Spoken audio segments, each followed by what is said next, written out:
Welcome to Hydrogen Rising, a bi-weekly podcast created and hosted by the global law firm K&L Gates that brings you analysis of critical, cutting-edge issues impacting the global hydrogen market. We look forward to your engagement and feedback. And of course, don't hesitate to reach out if you have ideas about new topics you'd like us to cover. Welcome back to Hydrogen Rising, everyone. I'm David Wochner, a partner in the Washington, D.C. office of the global law and policy firm K&L Gates and co-leader of the firm's global hydrogen practice. Joined today, as usual, by my most awesome co-host, Sandra Safro, who is Associate General Counsel for Energy and Technology Regulation at the Edison Electric Institute here in D.C. Sandy, welcome. We've got a cool program today. Hey, David. Yeah, I'm definitely excited. Sure everyone over at EEI is breathing a sigh of relief today after we've got some great legislation finally passed by the U.S. Congress. So going to have a good discussion today. Yeah, definitely.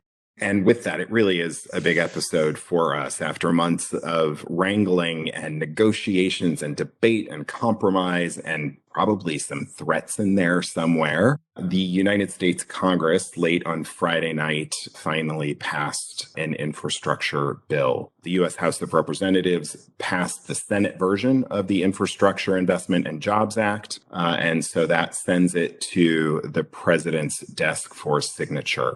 You know, we have been talking infrastructure since former President Trump's first week in office. I actually will remember our old colleague, Steve Martinko, who is now at TikTok, used to send around a weekly email saying it's infrastructure week. And, you know, we all kind of thought it might get done. And then people just, I think, stopped believing it would get done. But now it is here. And that is what Hydrogen Rising is going to talk about today. We're excited to talk through and walk all of our listeners through the provisions in the Infrastructure Investment and Jobs Act that will benefit the development and deployment of the hydrogen value chain across the United States.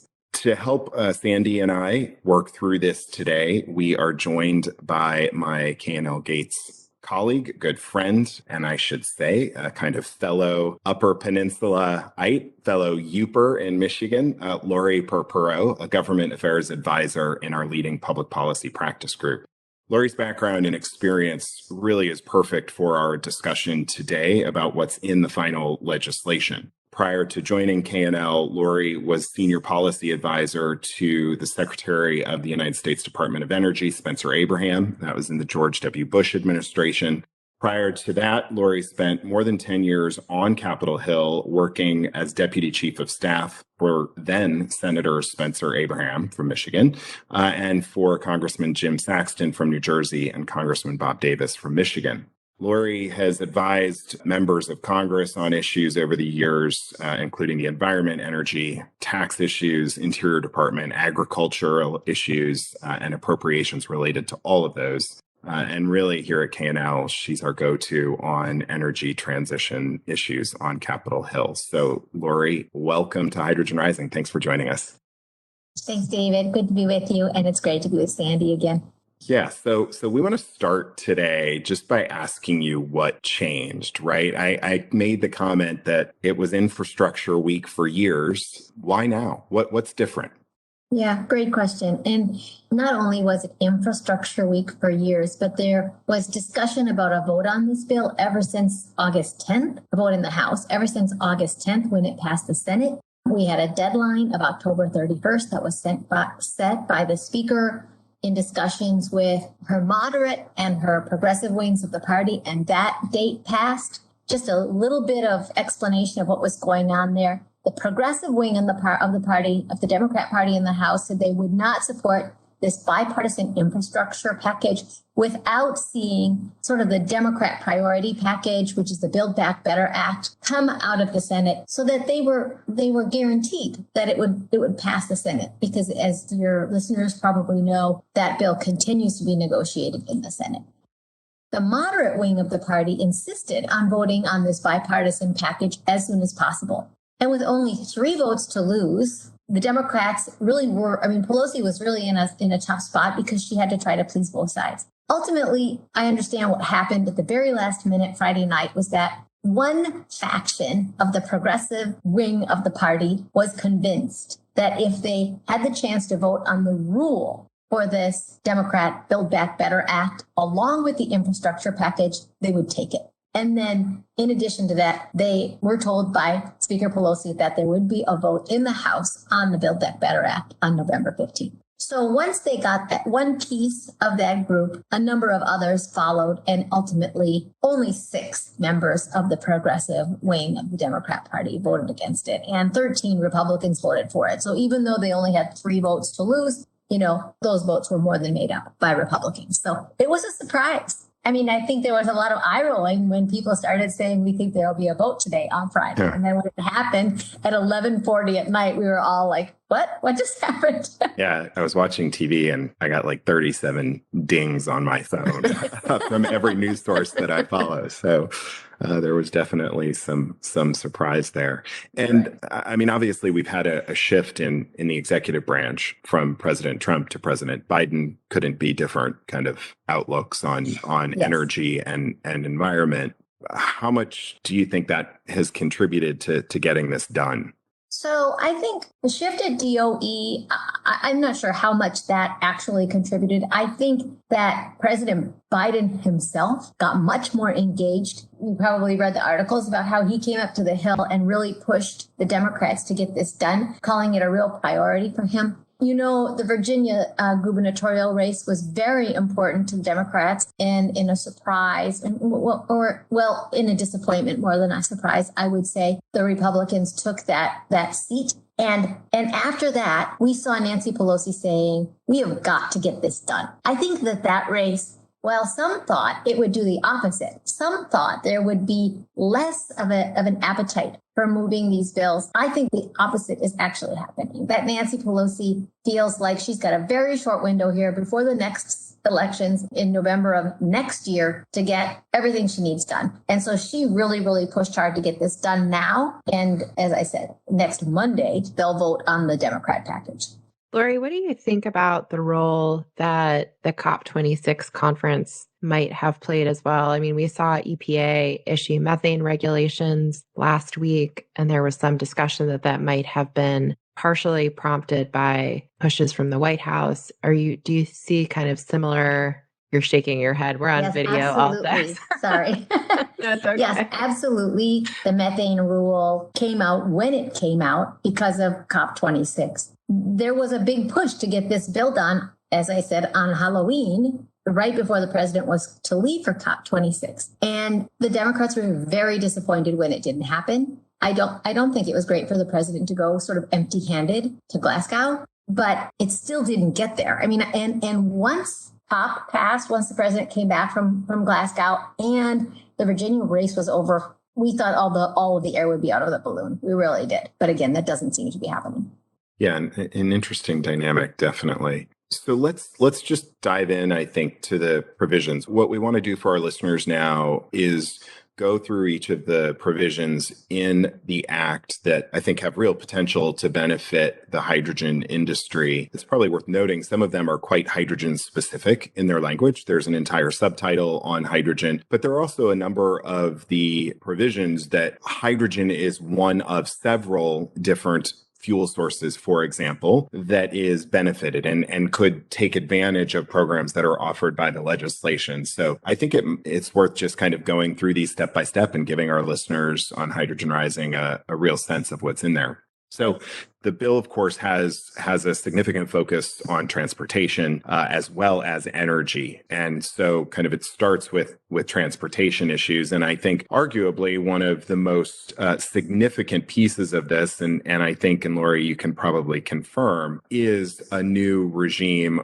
providing for grants for fueling and electrification this is part of the Highway Trust Fund, and ensuring that for vehicle fueling, there are alternatives. As I understand it, it's a fairly sizable sum of money. Most of the provisions extend over a 5-year period through 2026. And I think it starts out in 2022 at $300 million appropriated for it, ramping up to $700 million. Laurie, kind of am I right in thinking this was one of the most kind of important elements? I mean, I feel like we hear folks talk about electrified vehicles and hydrogen fueling infrastructure for long distance transportation and the like. Right. It's the chicken and egg problem, right? And this is what this tries to get at.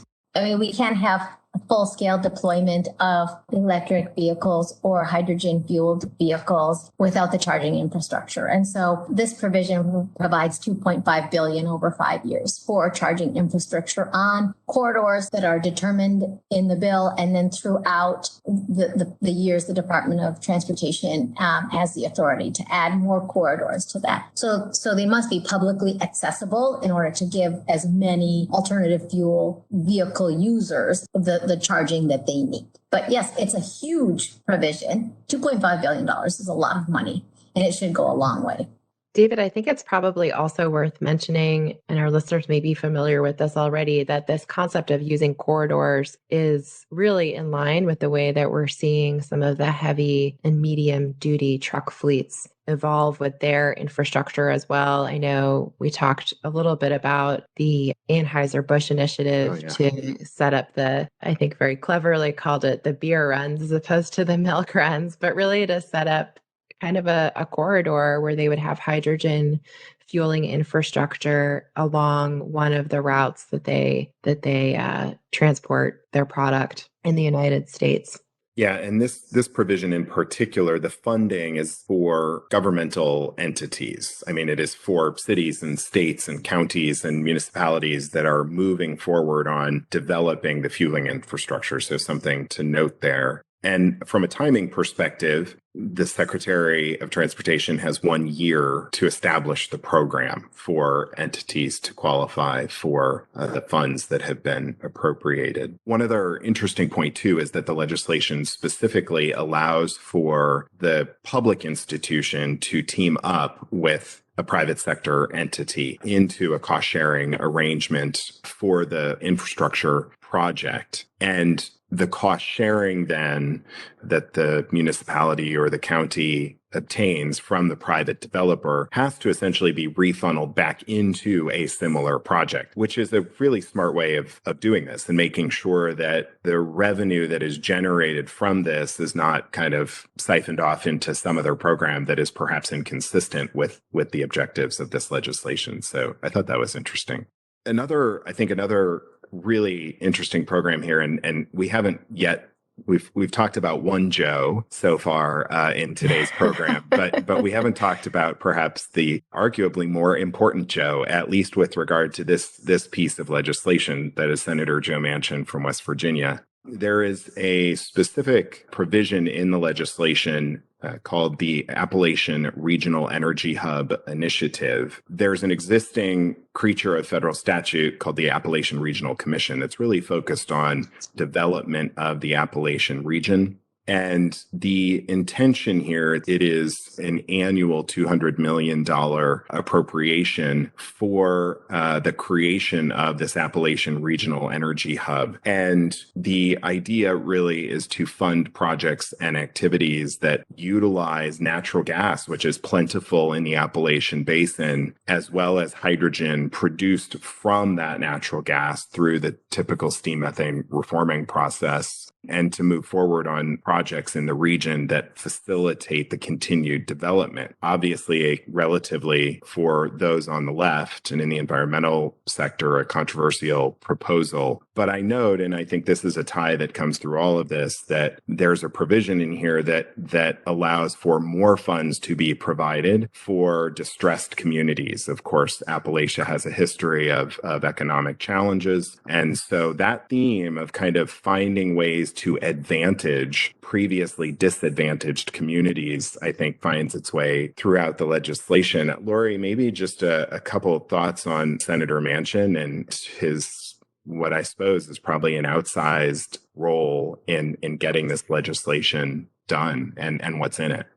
Yes, thanks, David. So Senator Manchin is the chairman of the Energy Committee in the Senate, first of all, which gives him tremendous power over energy provisions in bills like this. In fact, many of the provisions in this bipartisan infrastructure package came from the Manchin Energy Infrastructure Act, a bill that he and his committee put together with many of his priorities.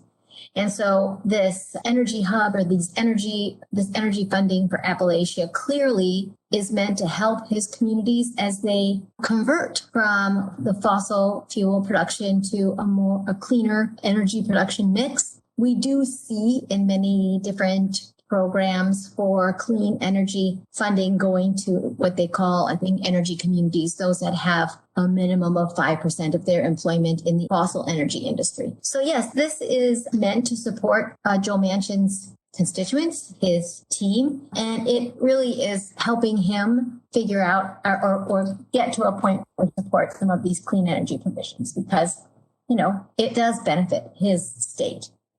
I think also, David, one point that we shouldn't lose sight of that you mentioned is that these grants under the section of the bill can be used for hydrogen produced from natural gas. And you mentioned that there is this kind of thread throughout of the ability to use different feedstocks for producing hydrogen. And I think it's just important for our listeners to really take that to heart because there has been so much discussion, not just in this country, but globally around what color of hydrogen we're talking about. And this legislation, I think, really does a nice job of talking about clean hydrogen as opposed to a specific production pathway. And that is also echoed in this provision here. Sandy, I think that is really, really well said. And it's the perfect segue, I think, into the hydrogen title of the bill, which is not part of the transportation section, but part of the Department of Energy's authority.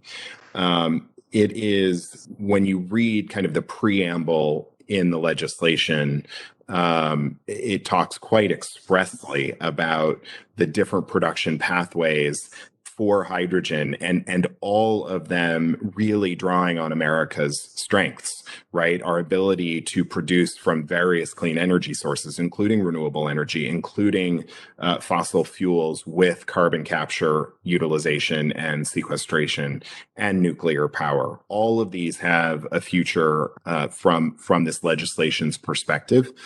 And there's a lot around this idea of clean hydrogen. We're seeing a lot of discussion come out of COP26 on this right now, how that is defined.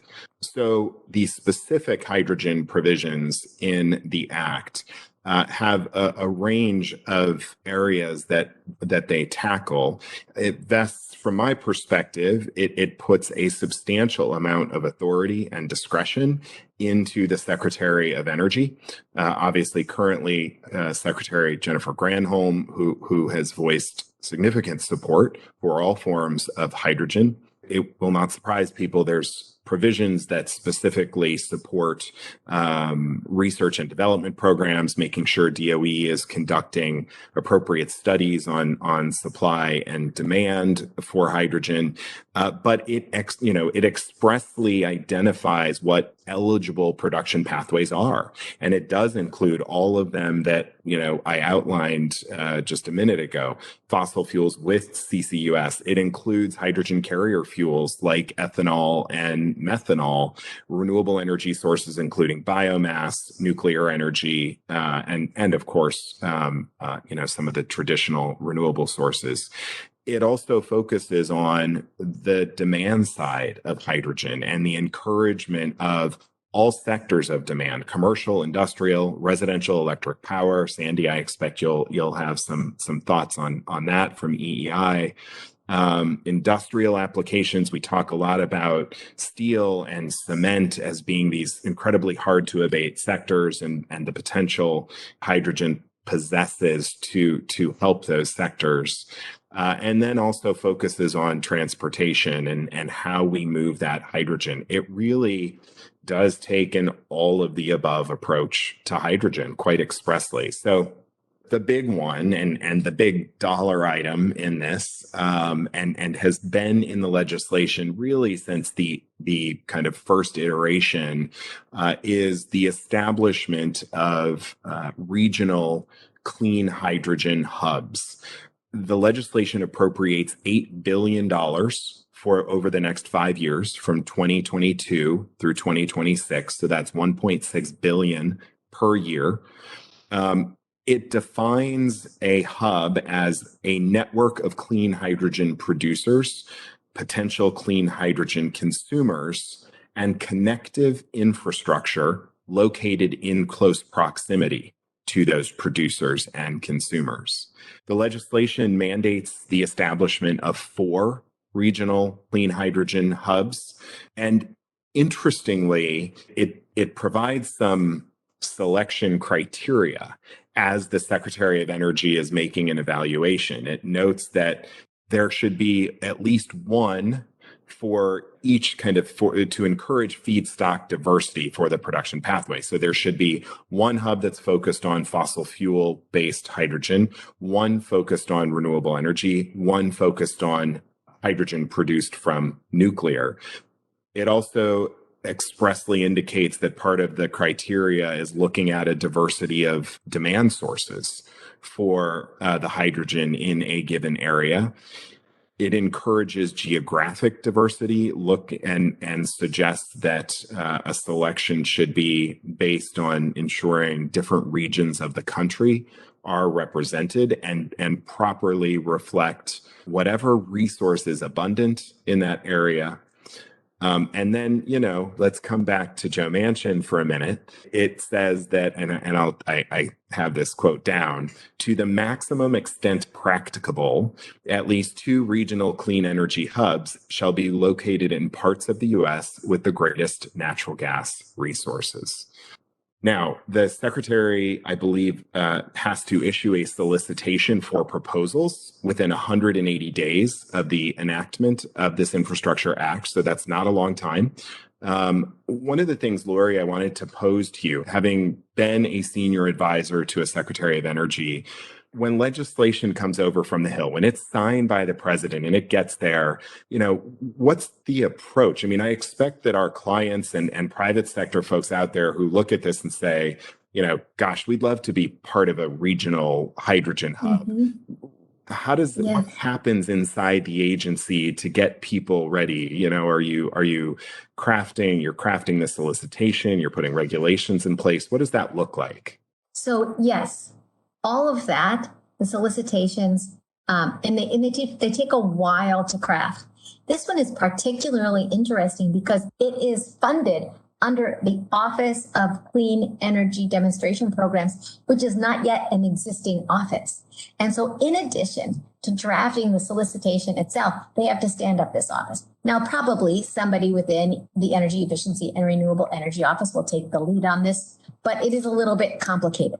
I do also want to say, with the 180-day time frame, for those groups who are interested in applying to get this funding, and you want to do a meeting with DOE, they won't meet with you after the solicitation is put out. So you really have a very short window to get your team together and get in there and talk to the department, to get some feedback from them before they are no longer able to communicate with you. So I think that 180 days is an important number. That's really, really good advice. And presumably, Laurie, you could help people with that, right? That's what you do. Yes. I know because you've done it with We my do it all the time. Yes. Yeah. Yes. I mean, I will say the department, they don't want to give money to organizations, entities that they're not comfortable with, right? They want to make sure that they're spending their money in a way that will provide a good return,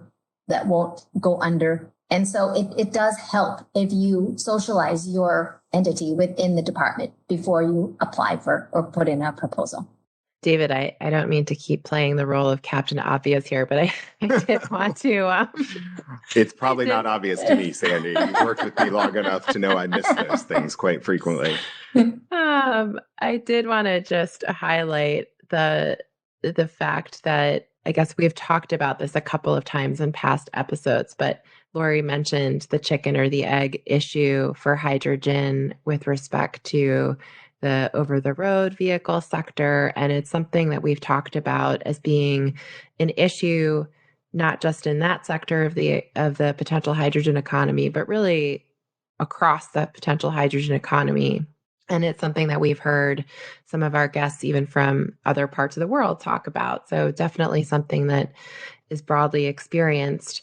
And the hub concept is something that we've talked about also as being a way for countries and regions to really build up the necessary supply and demand for hydrogen to become a reality. And I think it's really great to see it in this bill. It's something that we saw over the summer when DOE issued the grants for the energy program for innovation clusters as well, really focusing on this regional approach for clean energy technology, for technologies that need that demand built up and supply built up as well. So again, sorry for playing the role of Captain Obvious today, but No. I mean, I don't apologize for that, because I think it's a critical point. And in fact, Sandy, you and I have worked with Connected DMV, the organization, the nonprofit organization here in DC that is executing on a hydrogen hub concept in the national capital region, doing exactly what this legislation is laying out, bringing together producers, the midstream, if you will, and demand for hydrogen, and doing so in a way that is focused on alleviating and eliminating the climate burden that saddles disadvantaged communities in part in our national capital region here in DC. I mean, it's exciting. One other point on this, I know, I think I saw it news last month in early October that Governor Michelle Lujan Grisham, the governor of New Mexico, is pushing forward a hydrogen hub bill in the New Mexico State House, specifically targeting New Mexico as an opportunity to take advantage of this hub concept that is in the federal legislation and is now law. So, I mean, I think people are trying to get into the act here. There's interesting politics at play there, right? Because if we are looking at natural gas, areas that are particularly abundant with natural gas resources, New Mexico, it is a solidly blue state. Let's be honest, right? And Governor Lujan Grisham was considered for a cabinet post, and so maybe there's something there for them because they have such massive natural gas resources, of course, from the Permian Basin. So anyway, just a side note there. That's a great point. One quick thing, buried in the middle of all of this, it comes after the Appalachian Regional Commission, it comes after the hydrogen hubs, is this, short little paragraph that says, by the way, the Secretary of Energy shall develop a national strategy for hydrogen. I mean, normally you'd put that as the opening paragraph, right? Like, this is the first thing you do, is develop your national strategy for hydrogen and then do all of these other things. But it's going to be run in tandem. And I don't know what that means in terms of how it comes out, but it almost, if you want to execute on things, you've got the provisions here to execute, and a national strategy seems almost an afterthought. Yes. I mean, look, they couldn't do a national strategy first and then implement this legislation, right? I mean, they had to do what they had to do in this legislation. Yep. A national strategy might be useful in the president's budget request, which comes out every February, and appropriations every year are really, they start with that budget request as a framework. So using this national strategy, we might see more money coming in for hydrogen. The other thing is, at the Department of Energy, they have a hydrogen plan for the work that they do in the hydrogen and fuel cell office. But now we're talking in this bill about a much more cross-cutting hydrogen effort across departments, within DOE, across offices. And so I just think this national plan will help them understand how to work together as well. I think also, David, our listeners may remember that over the summer, Secretary Granholm had launched the Hydrogen Earthshot with the goal of reaching $1 per kilogram for hydrogen in a decade, and an interim goal of reaching $2 per kilogram for hydrogen by 2025. That is, from what we've heard on this podcast and from what's out there in the trade press, quite ambitious. And it strikes me that moving forward with legislation that would really, I guess to my earlier point, help significantly increase demand and supply for hydrogen, we could see that as something that helps reduce the price in addition to technological advancements. Yes. I think that makes a ton of sense, Sandy. And yet again, you have managed to do the perfect segue into the next section of the act. We don't plan these. I was going to say, people think we actually scripted this, which we didn't. We're pretty freeform here at Hydrogen Rising. But there is a program, just before we get into the clean hydrogen electrolysis provision, there is a clean hydrogen manufacturing and recycling provision, appropriates $500 million over that 5-year period, so $100 million annually. It positions the Department of Energy to award multi-year grants and to enter into contracts and agreements with eligible entities for research, development, and demonstration projects to advance new clean hydrogen production, processing, delivery, storage, and use equipment manufacturing technologies and techniques. So it's very much a focus on supply chains for hydrogen. I think an important element here. So Sandy referenced that $2 per kilogram as the interim measure. There is a specific provision in the Act called the Clean Hydrogen Electrolysis Program that focuses directly on this. It appropriates $1 billion from 2022 through 2026. So again, $200 million per year, with a singular focus on encouraging R&D, demonstration projects, and ultimately commercialization of electrolyzer technologies in a way that will bring the cost of electrolysis down to $2 per kilogram, as Sandy mentioned, by 2026. David, just one quick point of clarification, because our listeners may be realizing that I said DOE's hydrogen shot calls for $2 by 2025, and this legislation also has a $2 figure in it, but the year 2026. And I believe the language in the bill is less than $2 per kilogram by 2026. So setting up maybe this little incremental difference between the $2 in 2025, the $1 in 2030, and then sort of in between, we've got this less than $2 in 2026. That's a great clarification. Thank you. And I'll just add, David, on this funding to DOE for R&D and commercial application or demonstrations. That is what DOE does, right? They did it with solar. Yep. They did it with wind. And now I think it's really exciting that the plan here is for them to do it with hydrogen. And again, that's something you can help with, right? Yeah, I mean, there will be, I'm throwing you a softball, Laurie. Come on. Yes, absolutely. And DOE doesn't do most of this research on their own, right? They will put out solicitations for proposals. And yes, there will be a lot of opportunities in the hydrogen space over the next 5 years. And we can help. That's great. Okay, we've got a few more things to run through. It's definitely going to be a longer Hydrogen Rising episode than normal, but I think everyone's kind of really itching to understand these issues. There's an interesting little nugget in here, again, hearkening back to the influence of Senator Joe Manchin from West Virginia, called laboratory management. As most people will be aware, there are a number of national labs, U.S. government-run national laboratories. And, I can't help but think maybe there's a political element here. Laurie would welcome your thoughts on that. But in short, it instructs the national labs to all work together, as it says, in a cross-cutting way. That's the term in the legislation. But it clearly puts its finger on the National Energy Technologies Laboratory, which, drumroll, is located in West Virginia, as the clearinghouse for information related to the programs. Laurie, I mean, that seems intentional, I assume. Yes, it's definitely intentional. And I'm sure it was written by Joe Manchin.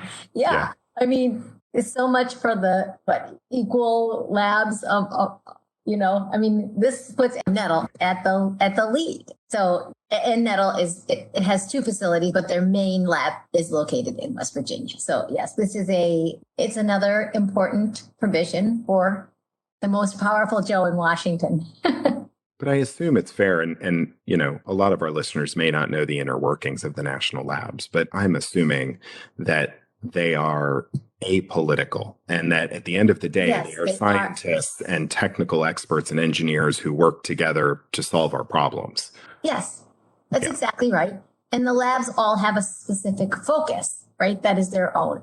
Okay, so there are just a few more provisions, and I'm going to save the biggest for last. So if you are still listening with us, Hydrogen Rising listeners, stay tuned, because you're wondering what clean hydrogen is. We're going to get there.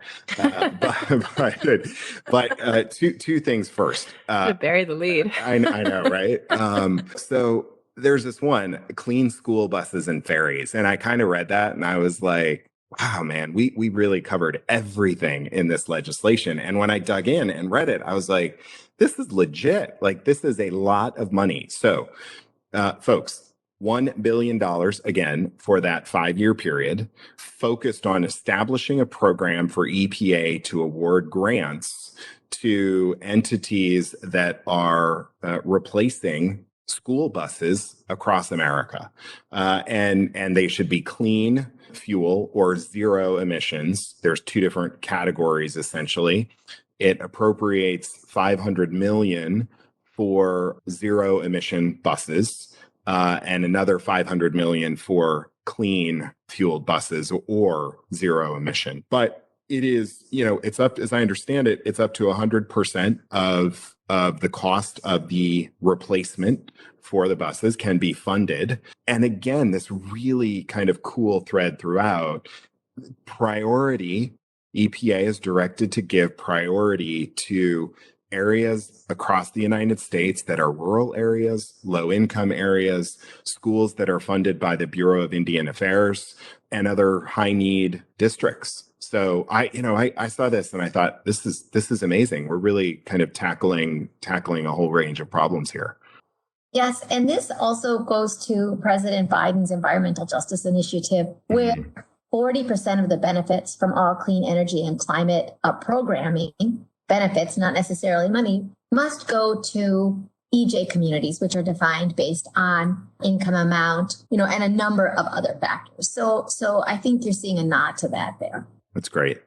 The last program that we're going to focus on before we get into the definition of clean hydrogen is the port infrastructure development. And I know, Laurie, we obviously have a significant number of clients in the maritime sector who are very interested. This follows on our recent Hydrogen Rising episodes talking about the maritime sector and how they're addressing the energy transition. But again, this is also $2.25 billion over the course of 5 years from 2022 to 2026. So it's $450 million per year. And it is focusing on funding port projects that improve resiliency, that, to address climate issues, whether that's sea level rise, flooding, hurricanes, earthquakes, and also specifically references projects that are designed to reduce pollutants and greenhouse gas emissions in ports,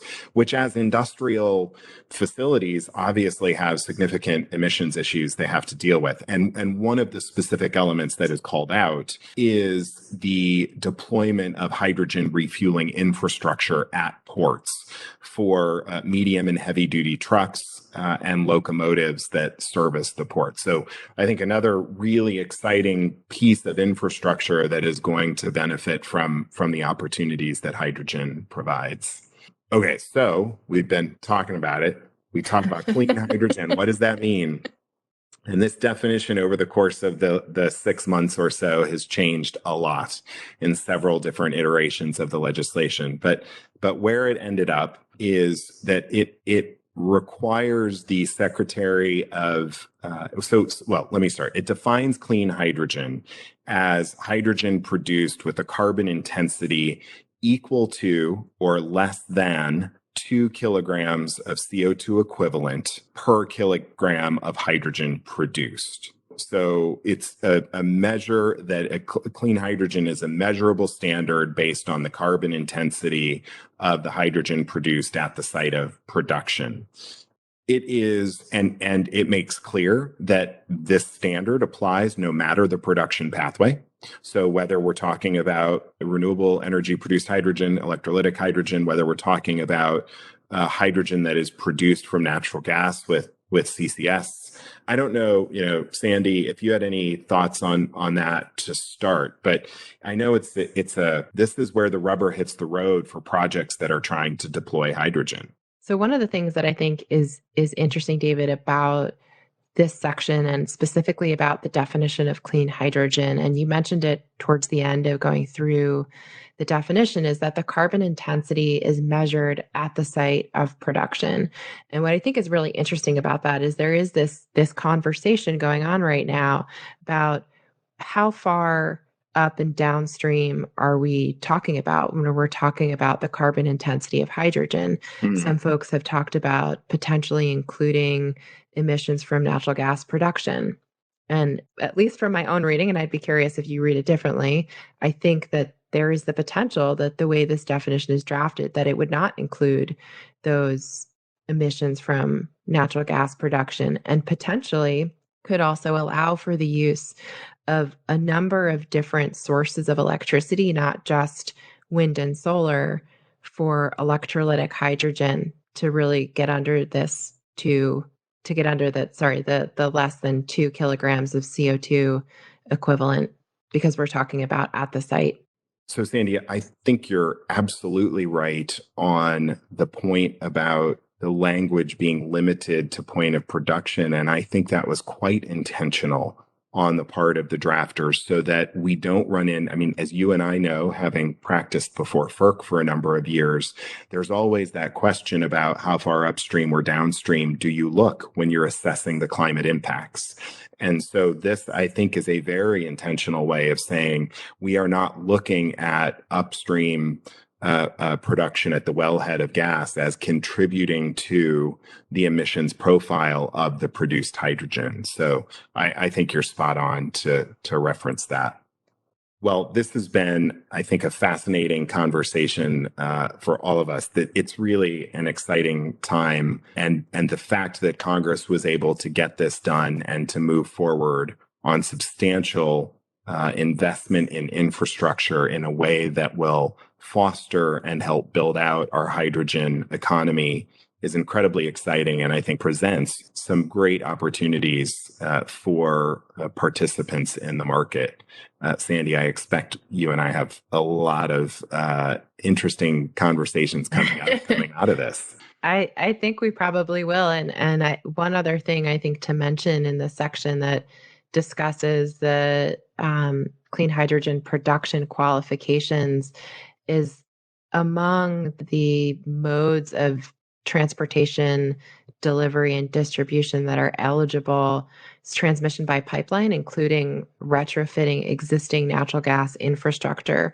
And the ability to use the existing pipeline infrastructure for natural gas in the United States presents a tremendous opportunity. But as we've talked about in prior episodes, there are a number of significant questions, and our listeners may have seen this, but the Pipeline and Hazardous Materials Safety Administration, which is the federal agency in the United States that sets minimum federal safety standards for gas and liquid pipelines, including natural gas pipelines and including hydrogen pipelines, recently announced that it's going to hold a 3-day meeting November 30th through December 2nd to discuss a number of topics related to the transportation of hydrogen and other emerging fuels in pipelines and also storage issues. So PHMSA is clearly thinking about these issues, and I think there's going to be, as pipeline nerds, David, there's going to be plenty of us, plenty of things for us to talk about. Yeah, and it's good to see the agencies being proactive about this. I think they absolutely, now that this legislation is passed, inevitable that we are going to have a hydrogen economy, right? I mean, this essentially mandates it. And we need to make sure that the regulations keep pace with what Congress is appropriating. Well, this has been absolutely fantastic. Laurie Purpuro, thank you so much for joining me and Sandy today. I think you've really helped us kind of digest and dissect what Congress did. We'll kind of reach out to you again, I expect, as some of these things make their way over to DOE now and DOE begins to execute on their responsibilities. I hope you enjoyed the conversation. I did. Thanks, David. Definitely when this stuff gets to DOE, and also let's talk about the Build Back Better Act if that starts moving. There are hydrogen provisions there too. So thank you. Thank you Thanks, both. Laurie. Well, great. So with that, we will end today's episode. Laurie, Sandy, again, let me thank you both for the discussion. Of course, the devil will be in the details, as we've talked about with the Department of Transportation and the Department of Energy, EPA, and other governmental entities to execute on the Infrastructure Investment and Jobs Act that has been passed. So stay tuned. And thanks to all of our listeners for joining us today.